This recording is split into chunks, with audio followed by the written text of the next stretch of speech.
大家好，我是咪咪。今天我想要来做纯素的香蕉核桃马芬这个食谱，大概是目前为止我做的纯素蛋糕里面最满意的一款，吃起来不会太干，和普通蛋糕的口感非常的相似。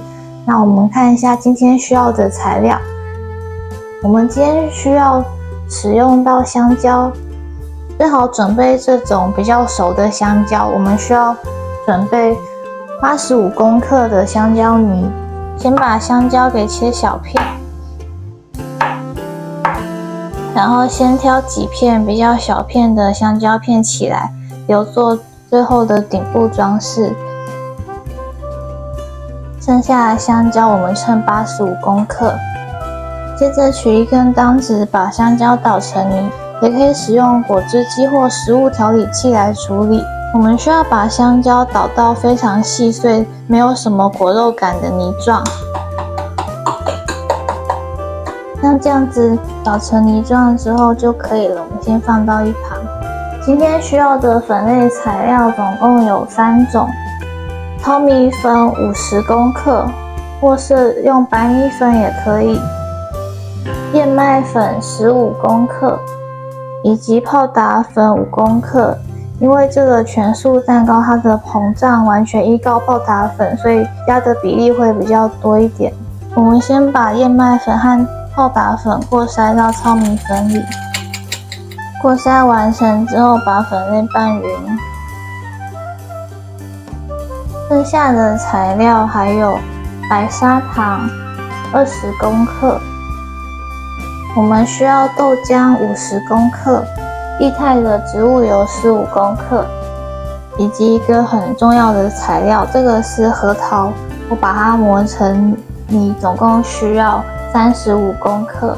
如果你家里没有研磨器，或是不方便把核桃磨成这种泥状的话，我也有尝试过杏仁粉的版本，我也会把杏仁粉版本的食谱放在资讯栏里面。不过我个人是比较喜欢用这个核桃泥做出来的马芬，我觉得它不管是香气还是湿润度都更加的充足。接下来很简单，把剩下的所有材料都拌匀就可以了。先把豆浆加进来，再来是油，建议大家豆浆和油可以先加进来，因为做纯素蛋糕有一个很重要的部分，就是豆浆和油一定要充分的把它混合均匀。最后是核桃泥。我想大家可能会有一个疑问，明明核桃也是坚果，为什么它磨完之后会变成泥状，而不是像杏仁一样是粉状？因为核桃它的油脂含量有70%，杏仁只有50%而已，所以磨成泥之后，核桃的油脂会全部跑出来，就会变成这样子的块状。如果你磨完之后没有马上使用，可以先放到冷冻保存。最后我再加一点点香草籽酱当做提味，如果没有的话也可以省略，没有关系。虽然是香蕉核桃蛋糕，我这边还会再额外准备核桃加进去。我总共准备了35公克的核桃，这边额外留一些可以当做最后顶部的装饰。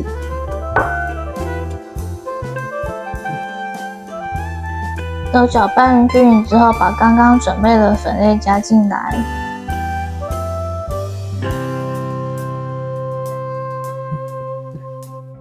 那给大家看一下最后面团搅好的质地，滑过去会有纹路感。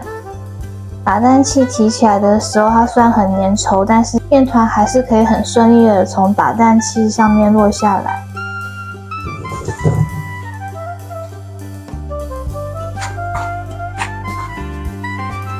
完成之后就可以填入模具里面。今天的面谱大约可以做4个左右的马芬，大约填半分满。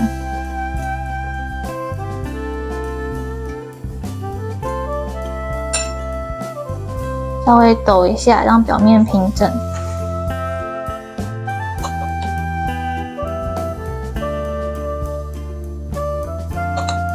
完成之后，在上面放香蕉片当做装饰，再撒上一些核桃碎。